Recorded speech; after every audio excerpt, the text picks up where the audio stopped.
Hello guys, welcome back to एजुगिरी। I hope all you are doing great. आज Sunday है and I hope आप Sunday के session देख रहे होंगे। अगर नहीं देख रहे, देख लेना, मिस मत करना। 4 अगस्त छोटा सा सेशन है, छोटू सा सेशन।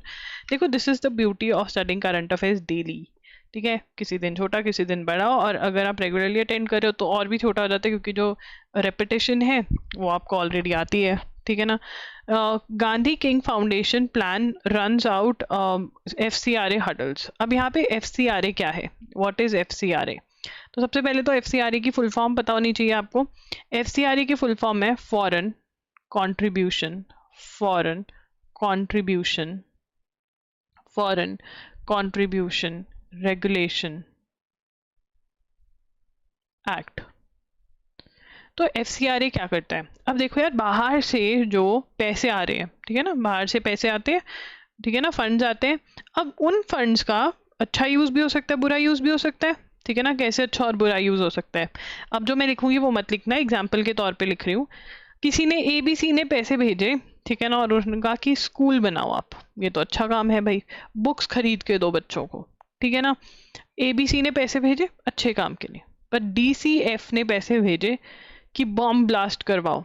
ठीक है ना, आप नेगेटिविटी फैलाओ एक कंट्री के बारे में, लोगों के बीच में ऐसा सोशल मीडिया कैंपेन चलाओ कि लोगों को लगे बहुत ही बेकार देश है हमारा। ठीक है ना, प्रोटेस्ट करवाओ, गलत चीज़ों के लिए प्रोटेस्ट करवाओ, पैसा भेजे, लोग भेजते हैं। यस, DCF जैसे लोग भी हैं, ABC वाले लोग भी हैं। अब DCF को पकड़ने के लिए क्या किया गया कि फॉरेन कंट्रीब्यूशन एक्ट के अंदर कहा गया कि जो NGOs हैं, जो चैरिटेबल इंस्टीट्यूशंस होते हैं, जो प्रॉफिट के लिए नहीं काम करते हैं, जो सिर्फ लोग भलाई के लिए काम करते हैं, NGOs जो हैं, अगर उनको कोई अब्रॉड से पैसे भेज रहा है, फॉरेन कंट्री से पैसे भेज रहा है, तो उसको कुछ स्पेसिफिक अप्रूवल्स चाहिए होंगे। क्या कहा FCRA के अंदर कि अगर कोई बाहर से पैसे भेज रहा है तो उसको स्पेसिफिक अप्रूवल्स चाहिए होंगे। और उन स्पेसिफिक अप्रूवल्स में क्या है कि स्टेट बैंक ऑफ इंडिया है दिल्ली में, वहां पर आपको अकाउंट खुलवाना पड़ेगा, और जो बाहर से पैसे आएंगे वो इसी अकाउंट के अंदर आएंगे। ऐसा क्यों किया गया? ताकि सरकार नजर रख सके कि जो बाहर से पैसा आ रहा है वो आगे कहाँ पर जा रहा है, वो किसी गलत चीज के लिए तो नहीं यूज हो रहा। तो अगर आपको FCRA अप्रूवल नहीं मिलेगा तो क्या होगा? NGO बंद हो जाएगा? नहीं। आप जो बाहर से चैरिटेबल इंस्टीट्यूशंस, चैरिटेबल फंड्स आपको आ रहे हैं, जो भी NGOs को फंड बाहर से आ रहे हैं, वो नहीं ले सकते। तो अगर आपका FCRA foreign contribution regulation act के अंदर आप अप्रूव्ड हो, तभी आप बाहर से फंड्स ले सकते हो, नहीं तो आप नहीं ले सकते।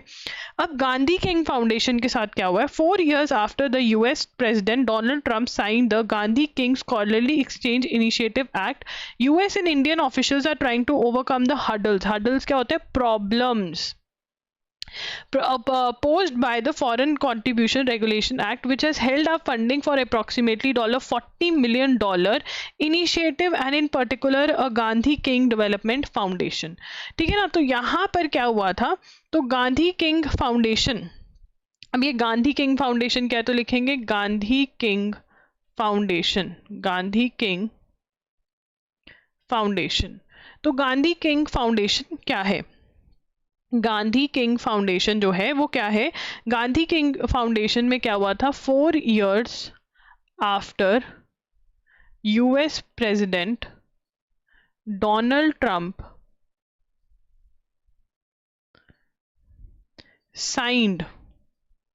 signed Gandhi King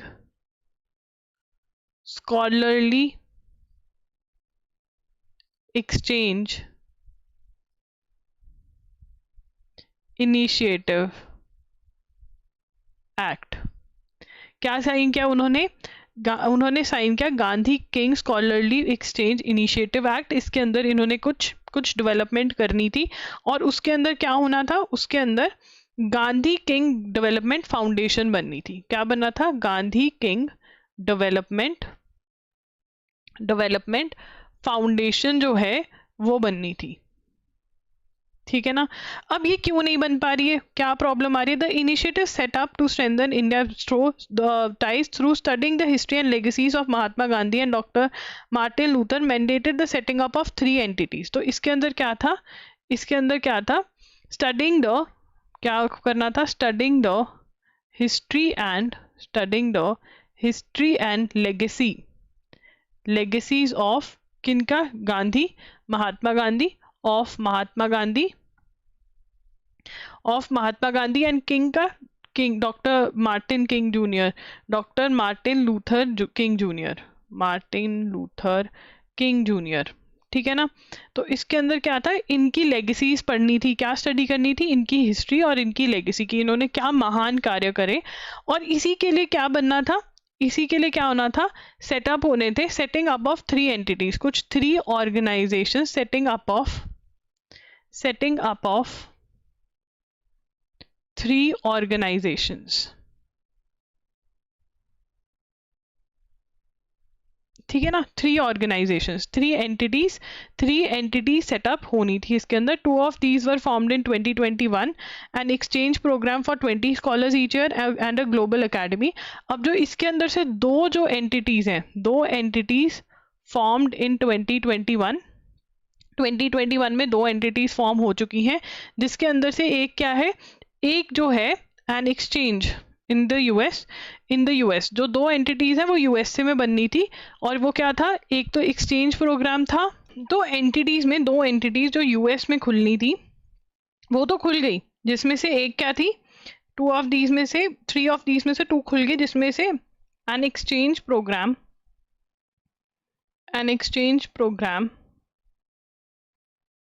for 20 scholars each year, ठीक है ना, and a global academy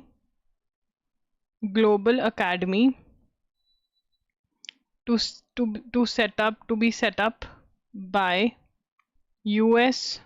be set up by US Institute of Peace in Washington, ठीक है ना। तो जो यूएस का काम था वो हो गया, बट जो इंडिया में सेटअप करना है, थर्ड एंटिटी क्या थी, third entity that is Gandhi king development foundation,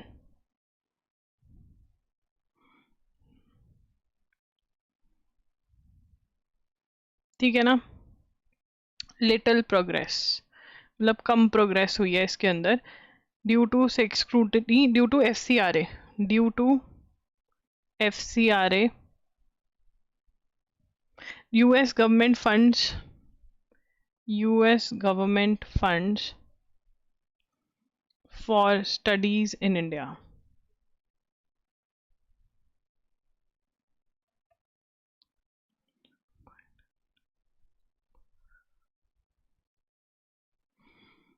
तो यहाँ पर गांधी किंग फाउंडेशन का ये सीन है, ठीक है ना। कब आया, ट्रंप ने बोला, डोनाल्ड ट्रंप ने बोला कि भैया कुछ ऐसे Gandhi king scholarship exchange initiative act लेकर आए, जिसमें 3 इनिशिएटिव्स थे, 2 यूएस में थे, exchange programme for 20 scholar each year, और एक अकेडमी खोलनी थी, और एक गांधी किंग डेवलपमेंट इंडिया में करना था, वो हो नहीं पा रहा है डेवलपमेंट फाउंडेशन, क्योंकि एफसीआरए चाहिए, एफसीआरए में बहुत सारी प्रॉब्लम्स आ रही हैं, ठीक है।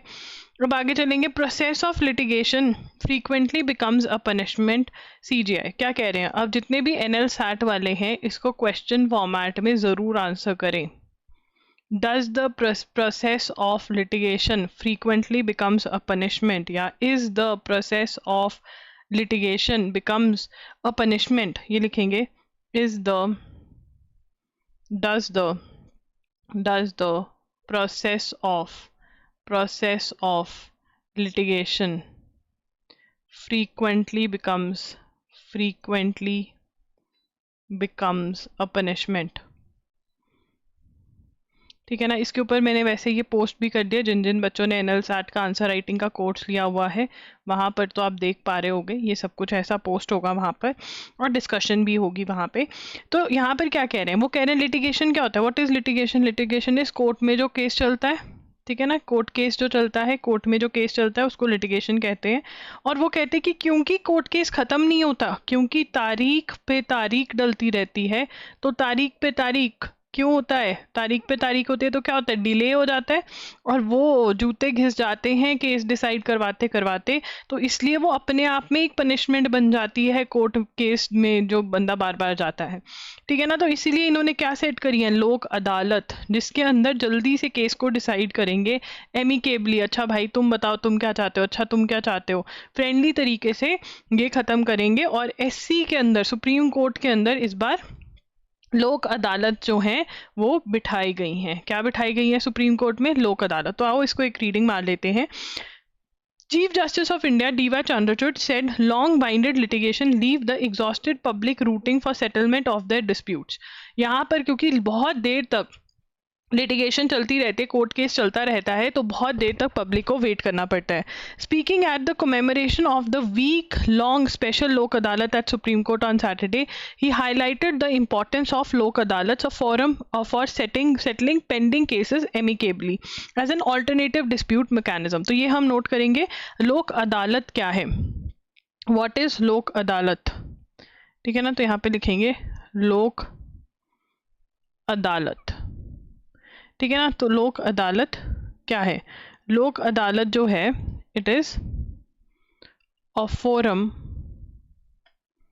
For settling a forum for settling pending cases amicably as an alternative dispute redressal mechanism, ठीक है ना। तो ऑल्टरनेटिव डिस्प्यूट रिड्रेसल मैकेनिज्म क्या है? एडीआर जिसको हम कहते हैं। एडीआर क्या होता है? एडीआर है कि ऑल्टरनेटिव की कोर्ट जा सकते हैं, अगर किसी दो लोगों में लड़ाई हो गई और उनको सोल्यूशन चाहिए वो कोर्ट चले जाएंगे। बट कोर्ट के अलावा भी क्या कोई तरीका है लड़ाई सुलझाने का? मीडिएशन, कंसीलिएशन, आर्बिट्रेशन, ये चाहे लिखने की ज़रूरत नहीं है बट ये out of the court settlements भी बोलते हैं इनको, कि कोर्ट के अलावा कोई और तरीका सेटलमेंट का। क्या है ये? कोर्ट के अलावा कोई और तरीका सेटलमेंट का, ठीक है ना, कोई और तरीका सेटलमेंट का, तो उसको एडीआर कहते हैं। And one of the ADR is लोक अदालत। और इसमें क्या होता है? एमिकेबली डिस्प्यूट सेटल होते हैं, मतलब इन अ फ्रेंडली मैनर, लड़ते नहीं हैं, इन अ फ्रेंडली मैनर, ठीक है ना, कि अच्छा तुम्हें क्या चाहिए, तुम्हें क्या चाहिए, अच्छा दोनों एडजस्ट करके कॉम्प्रोमाइज कर लेते हैं, तो वो लोक अदालत। कहाँ पर हुई है इस बार लोक अदालत? सुप्रीम कोर्ट में करवाई गई है। कहाँ पर सुप्रीम कोर्ट ने ऑर्गेनाइज करी? सुप्रीम कोर्ट ने ऑर्गेनाइज करी, ठीक है ना, ऑर्गेनाइज्ड लोक अदालत। ठीक है जी, ये वाला जो पोर्शन है, ये वाला जो ये लिखने की ज़रूरत नहीं है, ठीक है ना, ये लिखने की ज़रूरत नहीं है, बस एडीआर इतना, या कोर्ट के ये वाला लिख सकते हो, और लिखने की ज़रूरत नहीं है, ठीक है ना। और कोई कह रहा था मैम एक्सप्लेनेशन डिलीट कर देते हो, तो हाँ, दिमाग में बिठानी है एक्सप्लेनेशन, नोटबुक में थोड़ा ना लिखोगे, फिर तो इतने बड़े बड़े नोट्स हो जाए, फेंकोगे, इनको रिवाइज कैसे करें? फुल फोकस होना चाहिए क्लास में। Agricultural transformation in India a lesson for others. क्या कह रहे हैं प्राइम मिनिस्टर कि हमने एग्रीकल्चर में जो ट्रांसफॉर्मेशन करी है, जो चेंजेस लेकर आए हैं एग्रीकल्चर में, वो लेसन है फॉर अदर्स, ठीक है। अब यहाँ पर inaugurating the triennial conference by the International Association of Agriculture Economist here on Saturday. अब ये जो है इंटरनेशनल एसोसिएशन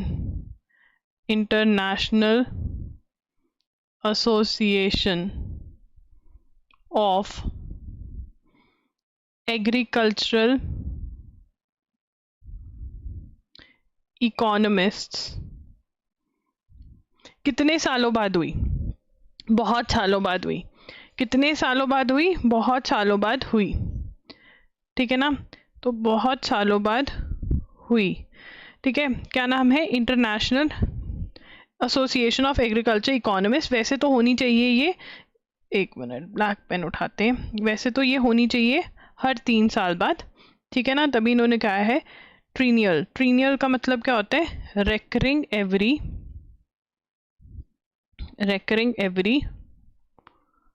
3 years, हर 3 साल बाद, 3 years बाद जो है ये होती है, ट्रिनियल है ये, ठीक है ना। उसके बाद prime minister Narendra Modi said India's experience is invaluable to benefit the global south. अब यार ग्लोबल साउथ क्या होता है? ग्लोबल साउथ जो है वहाँ पर सारी डेवलपिंग कंट्रीज है, ठीक है ना। डेवलपिंग कंट्रीज को टर्म यूज कर, जैसे अगर हम कहते हैं वेस्टर्न कल्चर यहाँ पे आ जाता है। जब तुम कहते हो वेस्टर्न कल्चर, तुम्हारा मतलब मॉडर्न कल्चर, बाहर का कल्चर। वो बाहर के कल्चर में क्या आ जाता है? कनाडा, अमेरिका, यूएसए अमेरिका, तो एक ही होता है, तो ये सारे हो जाते हैं, है ना। These are the things, yes. तो इसके अंदर, ठीक है ना, inaugurating the triennial conference by the International Association of Agriculture Economist here on Saturday, prime minister Narendra Modi said India's experience is valuable for discussions on transformation. तो वो कह रहे हैं कि इंडिया का जो एक्सपीरियंस है एग्रीकल्चर से रिलेटेड, वो ट्रांसफॉर्मेशन, अगर आप भी कोई चेंज लेकर आना चाहते हो तो वो बहुत ज़्यादा वैल्यूएबल है। क्या है वो? बहुत ज़्यादा वैल्यूएबल है, ठीक है। India is hosting the conference for the second time after a gap of 65 years. India जो है ये कॉन्फ्रेंस 65 ईयर्स के गैप के बाद India is hosting the conference after a gap of 65 years। India 65 years के गैप के बाद ये कॉन्फ्रेंस होस्ट कर रहा है, ठीक है ना। जब पिछली बार हुई थी, इंडिया बड़ा ही नया इंडिपेंडेंट हुआ था, ठीक है ना। हमारे पास फूड स्कैरसिटी थी, कम था फूड, बट अब हमारे पास सरप्लस है, चीज़ों का सरप्लस है हमारे पास। He said the last time the conference was held in India the country's food security was a matter of concern. हमारे पास अपने देश को खाना खिलाने के लिए भी इतना फूड नहीं था, दूसरों से ले रहे थे हम, बट आज हमारे पास खुद के पास खाना है, ठीक है ना। उसके बाद वन होलिस्टिक अप्रोच हमारी क्या है? वन होलिस्टिक अप्रोच है। और वन होलिस्टिक अप्रोच क्या बोलिए यहाँ पर? वन होलिस्टिक का मतलब ऑल सब चीज़ें जो एक दूसरे से रिलेटेड है। फार्मिंग में बहुत सारी चीज़ें एक दूसरे से रिलेटेड है, एग्रीकल्चर में। तो हम होलिस्टिक क्या कर रहे हैं कि एक अर्थ है, एक फैमिली एंड वन फ्यूचर। ये हमारी होलिस्टिक अप्रोच है कि सब चीज़ें एक दूसरे से जुड़ी हुई हैं, ठीक है। उसके बाद यहाँ पर थीम भी बताई हुई है। Also talked about a huge campaign for the digitalisation of land where farmers will be given digital identification. तो हमारे यहाँ पर क्या होने वाला है? डिजिटाइजेशन ऑफ लैंड, जितने भी लैंड रिकॉर्ड्स हैं वो डिजिटाइजेशन होगा। अगर आप ये लिखना चाहते हैं तो लिख सकते हैं, स्पेशली एसे राइटिंग वाले ये लिख सकते हैं, बाकी एमसीक्यू वालों को लिखने की ज़रूरत नहीं है, ठीक है। बट यहाँ पर जो लिखने की ज़रूरत है वो है fourth point, that is theme. क्या है? Theme for this years conference. इस साल की कॉन्फ्रेंस के लिए थीम क्या है? Theme is transformation towards sustainable agri-food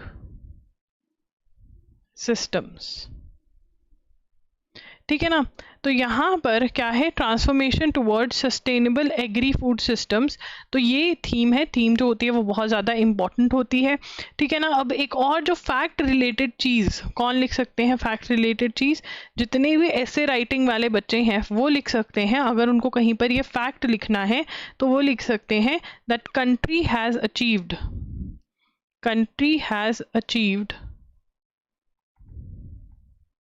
the highest growth rate of 5% during the 7-year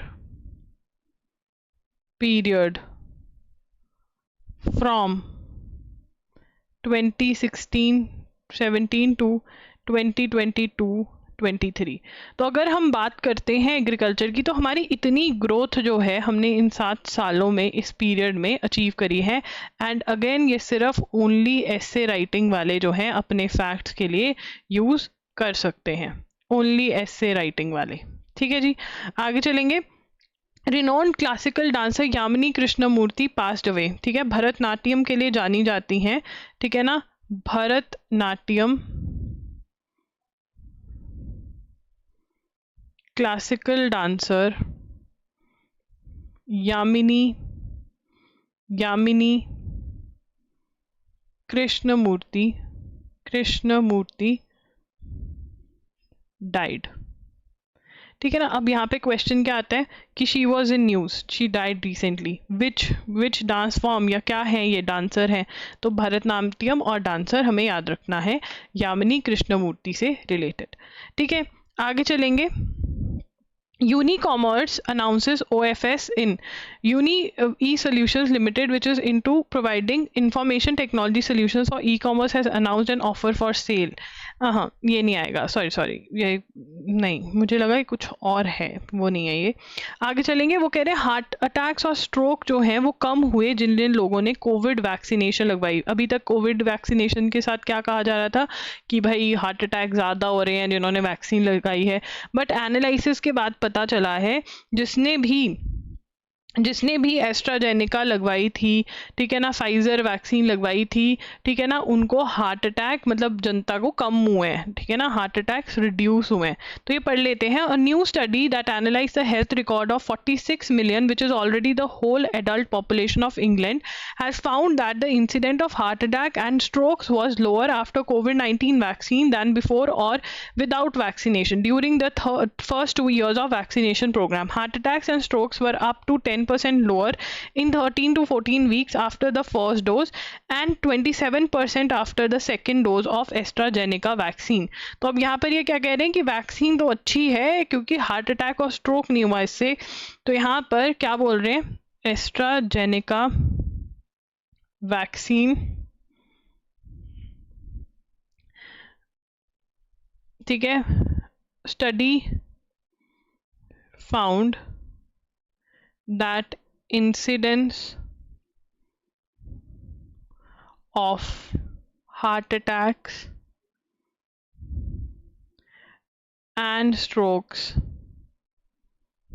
was lower after COVID-19 vaccination. Covid vaccination के बाद ये कम थे, ठीक है ना, एस्ट्राजेनेका वैक्सीन। चलिए आगे चलेंगे। Sri Lanka supreme court suspended controversial visa process, जिसमें इंडियन कंपनी इन्वॉल्व थी, टाइम ज़्यादा लग रहा था, अब they are back to their normal thing. ठीक है, अगर इसके ऊपर ज़्यादा डिस्कशन होगी तो हम नोट करेंगे, नहीं तो ये एक नॉर्मल न्यूज़ है जिसके ऊपर ज़्यादा डिस्कशन की ज़रूरत नहीं है, बट आपके दिमाग में होना चाहिए ऐसा सा हुआ था। इवान गर्शकोविच, अब यार कल हमने बात करी थी और एक बच्चे ने क्वेश्चन बड़ा अच्छे से पूछा था कि स्वॉप क्यों हुआ है। स्वॉप हुआ है between USA and Russia, swap of prisoners. क्या हुआ है? Swap of prisoners between USA and Russia, ठीक है ना, स्वॉप हुआ है। स्वॉप का मतलब क्या होता है? एक्सचेंज। स्वॉप का मतलब क्या होता है? एक्सचेंज ऑफ प्रिजनर्स हुआ है बिटवीन यूएसए एंड रशिया, ठीक है ना। अब स्वॉप ऑफ प्रिजनर्स जो हुआ है, क्यों हुआ है? अब देखो यार, यहाँ पर अब हमें डीप में थोड़ा घुसना पड़ेगा। यूक्रेन रशिया की वॉर चल रही है, ठीक है, यूक्रेन रशिया की वॉर चल रही है। यूक्रेन के पीछे कौन खड़ा है? यूएसए खड़ा है ना। तो अब रशिया जो है यूएस के बंदों को भी तंग करता है जो यहाँ पर हैं, जैसे कोई जर्नलिस्ट है, ठीक है ना। अब सच में पता नहीं वो मतलब गलत काम कर रहे होते हैं या कुछ भी, जर्नलिस्ट हो गया या यूएसए का कोई सिटीजन हो गया, कुछ भी हो गया, ठीक है ना, जो कोई काम कर रहा है उसको पकड़ लेते हैं, ट्रायल करते हैं उसका, ठीक है ना, और फिर उसको पनिशमेंट दे देते हैं, ठीक है ना। अब यूएस वाले भी ऐसे ही करते होंगे, मतलब एक दूसरे से बदला ले रहे हैं, एक तरह से कोल्ड वॉर चल रही है इनके आपस में, यूएसए और रशिया की। तो इसीलिए अब ये दोनों को पता है कि भैया हम तुम्हारे वालों को दुखी कर रहे हैं, तुम हमारे वालों को दुखी करो, चलो हम तुम्हारे वापस दे दे, तुम हमारों को वापस कर दो। तो इसलिए स्वॉप हुआ है, एक्सचेंज ऑफ प्रिजनर्स हुआ है। अब उसमें से जो एक बहुत ही इंपॉर्टेंट नाम है वो है इवान गर्कोविच का, ठीक है ना। Was on a reporting assignment in Russia, जहाँ से इसको उठा लिया गया। ही वॉज अ जर्नलिस्ट, ठीक है ना, और इन्होंने एस्पिनेज का केस फाइल किया against a 32-year-old wall street journal reporter and detained him at the notorious prison. तो एक बहुत ही नोटोरियस माना हुआ प्रिजन है, वहाँ पर इसको बेचारे को डाल दिया, ठीक है ना। तो हमें यहाँ पर इवान का नाम तो याद रहेगा, इवान, ठीक है ना, गेरशकोविच, ठीक है ना। अब ये कौन थे? यूएस के जर्नलिस्ट। कौन थे? मतलब है, अभी बेचारा बच गया है, यूएस के जर्नलिस्ट, ठीक है ना। इसके अगेंस्ट रशिया ने क्या किया? Russia tried and punished, 16 years की सेंटेंस दी थी इसको, ठीक है ना, फॉर एस्पेनेज। एस्पेनेज क्या होता है, कोई सीक्रेट इन्फॉर्मेशन लेकर जा रहा है। एस्पेनेज क्या होता है, फॉर चार्जेस क्या थे इसके अगेंस्ट, इल्ज़ाम क्या थे, मतलब एस्पेनेज क्या होता है, सीक्रेट इन्फॉर्मेशन किसी कंट्री की लेकर जा रहा है। तो ये जर्नलिस्ट कहा कि ये जो जर्नलिस्ट जो वॉल स्ट्रीट जर्नल के लिए काम करता है, यर्शिया कहता है ये हमारी सीक्रेट इन्फॉर्मेशन लेकर जा रहा था। तो इसको कितने की सज़ा दी थी, 16 साल की सज़ा। अब इसको स्वॉप में वापस ले गए, ठीक है ना, गॉन बैक टू यूएसए, ठीक है ना, बेचारा बच के चला गया, किस्मत अच्छी थी इसकी, तो चला गया। अब आगे चलेंगे। When India proceeded to hold its first general election in 1951-52, Pakistan witnessed a different। अब यहाँ पर ये बता रहे हैं कि बांग्लादेश के साथ क्या हुआ। तो बांग्लादेश के साथ ये हुआ कि पाकिस्तान ने बोल दिया, तो पहले बांग्लादेश नहीं था, Bangladesh used to be East Pakistan, ठीक है ना। तो एक पाकिस्तान जो ऊपर बैठा है, ठीक है, पंजाब के पास, और एक पाकिस्तान ये था।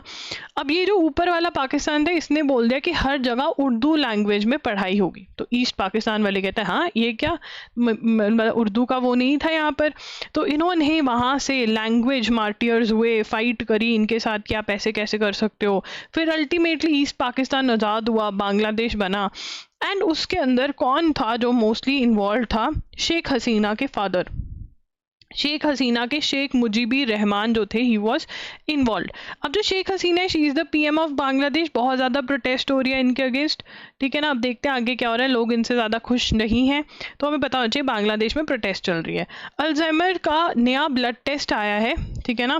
Researchers have developed a new blood test to detect Alzheimer disease that helps the diagnose the disease even at the early stage, ठीक है ना। तो यहाँ पर new blood test developed to test to detect Alzheimer disease that helps diagnose the disease even at early stage, ठीक है ना, early stage पे कर सकते हैं डिटेक्ट। अब इसके अंदर कहाँ पे बनाया,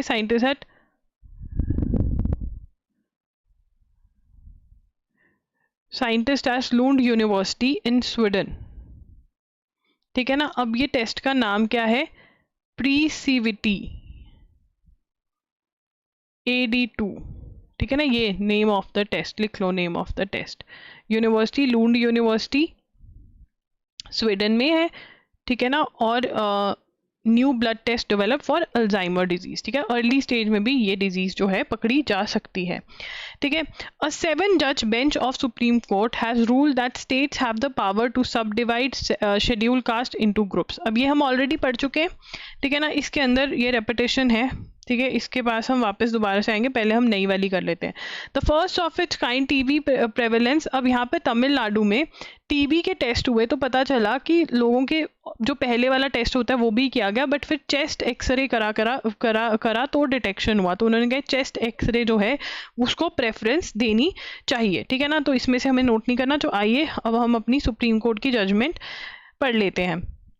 तो अब यहाँ पर सुप्रीम कोर्ट क्या कह रहा है, बहुत ही ध्यान से एक बार इसको पढ़ते हैं। अ 7 जज bench of the Supreme Court has ruled that the states have the power to subdivide schedule caste into groups so that it can give sub quotas within the quota for Dalits. क्या कहा गया है, ये हमने पढ़ लिया कि अगर शेड्यूल कास्ट के अंदर ABCDEF अलग अलग टाइप के हैं, आगे सब कास्ट हैं शेड्यूल की कास्ट की, तो अब उनको परसेंटेज डिवीजन कर सकते हैं। क्या कर सकते हैं, परसेंटेज डिवीजन कर सकते हैं कि इतना 5% आपका, 4% आपका, 4% आपका, ऐसा डिवीजन कौन कर सकता है, स्टेट्स कर सकता है। ये किसने बोला है, सुप्रीम कोर्ट ने। In the process the bench overruled the 2004 judgment by a 5-member constitution bench that said that such sub classification was impermissible as parliament alone was empowered to modify the list of SCs notified by president under article 341 of the constitution। अब यहाँ पर पहले एक 2004 की judgement है, ठीक है ना, 2004 की जजमेंट आ चुकी है। एक मिनट, यहाँ पर सब क्लासिफिकेशन, सब categorisation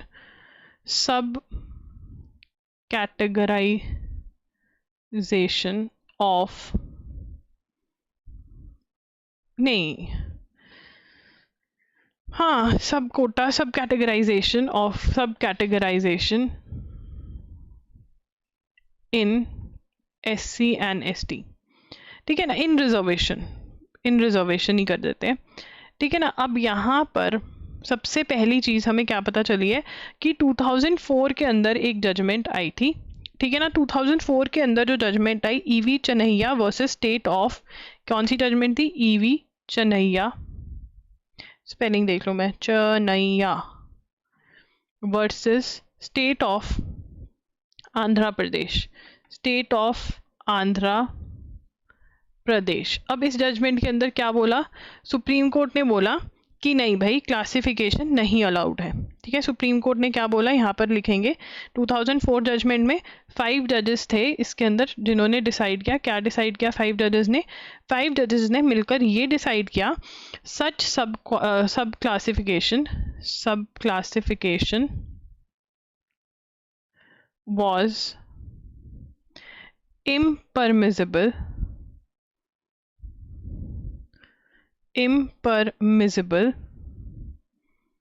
as Parliament alone was empowered to modify the list of SCs notified by President under section 341 of article, not section of constitution. अब यहाँ पर हमें अगर इसका शॉर्ट में मैं समझाऊँ तो ये क्या कह रहे हैं? ये कह रहे हैं कि देखो जी, सब कैटेगराइजेशन जो है वो कौन कर सकता है? जो भी शेड्यूल कास्ट की जो लिस्ट है उसको कौन हाथ लगा सकता है? पार्लियामेंट ही हाथ लगा सकता है, स्टेट हाथ नहीं लगा सकती। आर्टिकल 341 के अंदर जो प्रेसिडेंट है उसके पास ये पावर है और ये ऐसा ही रहेगा, आप हाथ नहीं लगा सकते। बट 2024 में 20 साल बाद 2024 के अंदर सुप्रीम कोर्ट क्या कह रही है? सुप्रीम कोर्ट हेल्ड क्लासिफिकेशन, सब क्लासिफिकेशन अलाउड। सुप्रीम कोर्ट ने क्या कहा कि सब क्लासिफिकेशन अलाउड है। सब क्लासिफिकेशन समझ गए ना? कि मान लो फॉर एग्जांपल 20% कोटा है SC का, मैं कह नहीं रही हूँ कि है, तो ये डिस्ट्रीब्यूट हो जाएगा कि A को 5% मिलेगा, B को 4% मिलेगा, C को 2% मिलेगा, ऐसा हो जाएगा, ठीक है ना। और ये कौन कर सकता है? स्टेट्स कर सकती हैं। कौन कर सकता है? स्टेट्स कर सकती हैं। 6 of the 7 judges have ruled, 6 of the 7 judges have ruled that 2004 judgment was wrong। उन्होंने क्या कह दिया? 2004 की जो जजमेंट है वो गलत है, ठीक है ना।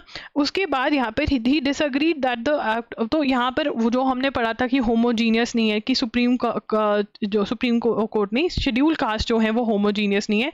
कुछ लोग जो हैं इस कास्ट के बहुत आगे निकल गए, कुछ जो है वो पीछे रह गए हैं, इसलिए ऐसा जो है करना पड़ेगा। और इसी चीज़ को उन्होंने क्या कहा है कि इक्वालिटी है इसके अंदर, क्योंकि इंटेलिजिबल डिफरेंशिया है। इंटेलिजिबल डिफरेंशिया क्या होता है? Intelligible a clear characteristic that will mark one group as different from other. अब वो कह रहे हैं कि SC के अंदर एक IAS का बेटा है और एक रूरल फार्मर का बेटा है, क्या ये दोनों सेम है? क्या इन दोनों को सेम फैसिलिटीज़ मिली होंगी अपनी ज़िंदगी में पढ़ाई करने के लिए, जॉब लेने के लिए? क्या इनको सेम एजुकेशन और सेम फैसिलिटी मिली होगी? नहीं, अलग मिली होगी, बिल्कुल अलग मिली होगी। ये जो रूरल फार्मर का बेटा है ये गवर्नमेंट या प्राइवेट स्कूल में गया होगा, गांव के अंदर ही गया होगा।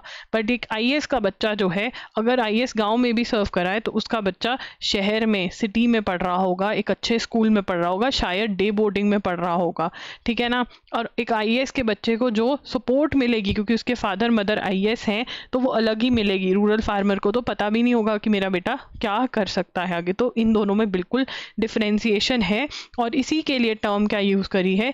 Intelligible differentia. इंटेलिजिबल डिफरेंशिया है मतलब कि दे आर डिफरेंट, ठीक है ना। तो ये लिखेंगे अ clear characteristic that will mark one group as different from another, different from another. वो कह रहे हैं कि बिल्कुल क्लियर कट डिफरेंशिएशन हो सकती है, एंड अगर ऐसे डिफरेंशिएशन हो तो इसको भी इक्वालिटी कहते हैं, कि अगर इसको ऊपर लेकर जाने के लिए हम इनको रिजर्वेशन दे रहे हैं तो this is a form of equality, affirmative action जो हमने पढ़ा था।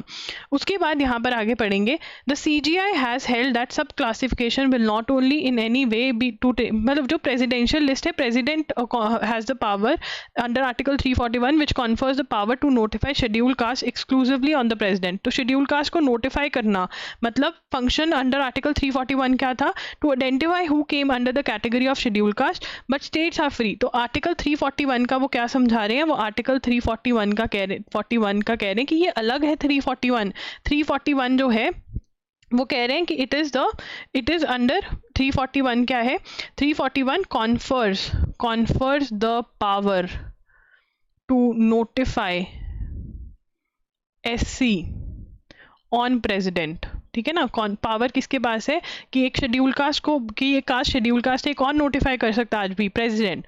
ठीक है ना, और इसके अंदर क्या है, फंक्शन क्या है, फंक्शन अंडर, ये लिखेंगे function under article 341 is to identify who came under the category of SC। ठीक है ना, कि SC की कैटेगरी में आता कौन है, ये प्रेसिडेंट की पावर है अंडर आर्टिकल 341, इससे ज़्यादा कोई पावर नहीं है। ठीक है ना, फिर हमने बात करी कि क्रीमी लेयर के कॉन्सेप्ट के बारे में कहा गया कि OBC के अंदर क्रीमी लेयर है बट SC ST के अंदर क्रीमी लेयर का कॉन्सेप्ट नहीं है, जो कि लेकर आना चाहिए। ठीक है, तो यहाँ पर अब एक और कॉन्सेप्ट है, ठीक है, there is one more concept जिसके अंदर हमें ये पढ़ना है, दिस वन। ठीक है ना, कि जस्टिस बेला त्रिवेदी जो है उन्होंने क्या कहा, justice Bela Trivedi stands by the जो डॉक्ट्रिन, उन्होंने कहा था कि जो 2004 की जजमेंट थी वो आज भी उसके साथ स्टैंड करती हैं कि सब क्लासिफिकेशन जो है आप नहीं अलाउ कर सकते। तो मतलब डाइसेंट अलग जजमेंट किसने दी, जस्टिस बेला त्रिवेदी ने दी। ठीक है ना, तो जस्टिस बेला त्रिवेदी जी क्या कह रही हैं, जस्टिस बेला त्रिवेदी जी कह रही हैं कि स्टैंड्स विद 2004 जजमेंट की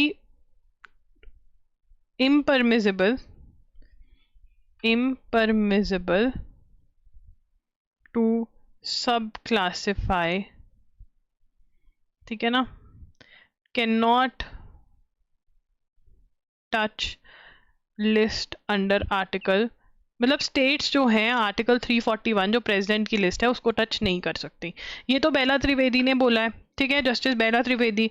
और जस्टिस BR गावई जो हैं, ये इंपॉर्टेंट है, कौन से जस्टिस ने बोला कि क्रीमी लेयर, उन्होंने क्या बोला है, सेपरेट ओपिनियन दी है, हैज गिवन सेपरेट ओपिनियन, उन्होंने सेपरेट ओपिनियन दी है।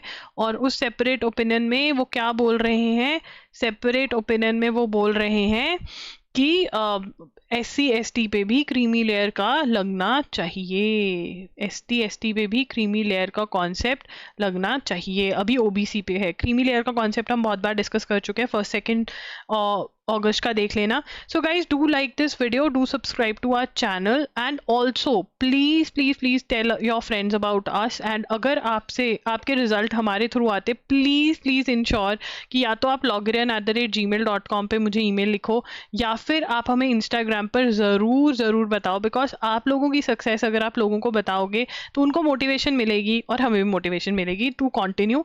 एंड logri.in पर आप जा सकते हो, logri.in पर जब जाओगे तो Jan to जून पे ऑफर चल रहा है करंट अफेयर्स पे, ₹1500 में वो आपको मिल जाएंगे। मैंने लिंक शेयर नहीं किया, मैं कर दूंगी। एंड जुलाई के जो करंट अफेयर्स का कंपाइलेशन है वो बहुत जल्द आने वाला है, तो वो आप बाय कर लेना। MCQs के ऊपर ऑफर आने वाला है, आप लोगों की रिक्वेस्ट मान ली है टीम ने, MCQs पे बहुत बड़ा ऑफर आने वाला है जिससे आप वो खरीद पाएंगे, अटेम्प्ट कर पाएंगे। और MCQs का फंडा जो है वो मैंने बहुत चेंज कर दिया और मैं आपको खुद बताऊंगी कि कैसे आपको उनको बेस्ट यूज करना है। सो दैट्स इट, एजुगिरी signing off, I will see you super soon, bye and take care.